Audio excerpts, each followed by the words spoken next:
half, much improved on the first half. You must be proud of that effort in the end.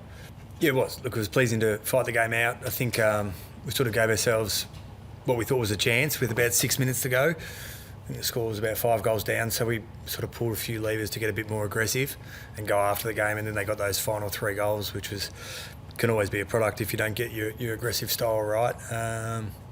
So it was pleasing that we were able to find a little bit of consistency in our game in that second half. Be able to get the game to live in our front half for a long period of time. It was good, but unfortunately we weren't quite efficient enough, and they were pretty efficient when they went inside 50. The second quarter, the tackle count was incredibly low.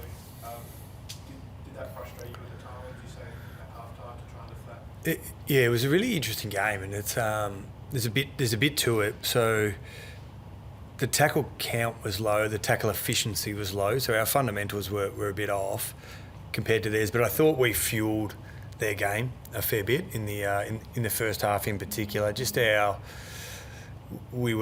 desire was clear at times to try and run and carry with our hands, but our decision making, Hawthorn's pressure was good, but our decision making to keep fueling their pressure rather than clearing the area was, we probably cost ourselves a bit, I think, in that space today. So credit to Hawthorn for their pressure being high, but there's some opportunity in our game that we could take that away as well. I understand there was a lot of attention on Oscar heading into the week. How did you find his game down in defence? Yeah, first full game back for a while. I thought he had some really nice moments, and then some moments where he looked like he hadn't played back for a while, which is to be expected. But I think he was pretty solid. I know Joel got a couple of clear jumps at the ball, which is hard. You don't want Marbs to be able to get that, but I thought there were some good signs. Is that looking like a long-term thing for Oscar?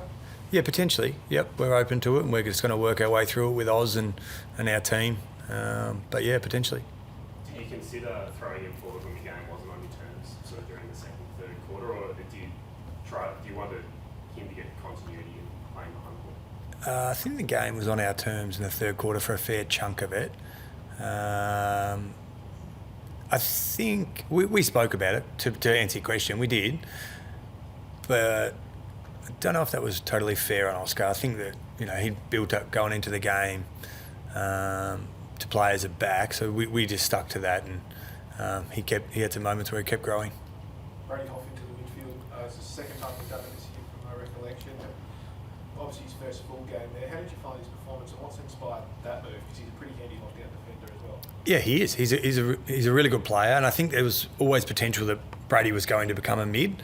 A little bit through opportunity, a little bit through Tim Kelly going out late in the week. We just thought it was an opportunity for Brady to grow his game. I thought he was a pretty impressive performance for his first full game as a midfielder. We know how competitive Hoffy is, and yeah, if he can become a full-time mid for us, that'd be a great result. Only 11 goals from 50 inside 50s today. The efficiency just wasn't there. Is that young midfield and the new forward line structure? How are you seeing that? Yeah, look, it's a bit of everything. I thought one of Hawthorn's great strengths is their ability to intercept marks. So I thought we actually took that away from them today. They were below their average for intercept marks, which was a win. I guess it was just our ability then to be able to win and score from ground level or win contested marks. It was a challenge for us and something we're going to have to continue to work on. Late with that bump. Do you think he's got anything to worry about? It didn't seem like there was much in it. I think they had a little cuddle and a high five, and he got up and finished the game. You spoke about the ground ball stuff in the forward half. In the second half, I noticed you threw Harley forward a little bit more. Was that to either get him into the game, or was that to rectify that issue a bit too? A little bit. Bit of Harley's plan was to play a bit of forward all game, so he did it a bit in the first half as well. Potentially with rotations, he just got a little bit stuck there. Start of the third quarter, but we're just building Harley's game out, so he'll probably do a bit of different positions as the weeks go on. What did you make of them sending Tom Barras to full forward at the start of the last quarter?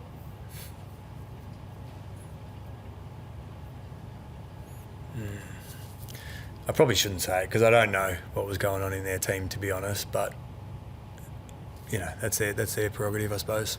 Why the long forwards? No, I just don't know. I haven't seen Tom Barras play forward too often in his career. The marks inside 50 as well was 23 to 6. Again, is that just the ability that new forward line. I thought Archer Reid took some good moments, and Jake, I know he copped a corky in the first term, but he sort of led really strongly. How do you sort of rectify that? So as we're a bit late, look, we're getting too many marks against us inside our D50 as well. So it's been a little bit of our theme today. Was more on lead ups than contested marks. So Hawthorn took a lot of lead ups, sort of shallow entries, but they were able to get marks from that, which we're working on that part of our game. We need to build a little bit more connection going inside 50 for us. Tim Kelly's toe injury, do you expect him to be available against Norwich? Yeah, we do. Yeah. There's a lot of calls around for us going forward. Is that because you found it a little disrespectful? I'm not going to speak to what the Hawks do in their decision making. Just any injury concerns come out today? No, we're all good. Still winless and obviously chasing that elusive win. I appreciate it's the outside, but is there anything differently you might try and do against Melbourne next week? Yeah, look, not particularly. I think we'll just keep trying to build our game and our system as much as we can. Today was really our fundamentals that probably got the better of us more than anything else. So we'll continue to work and hopefully be able to get that win for our supporters that I know everyone's desperate for. Thanks, guys.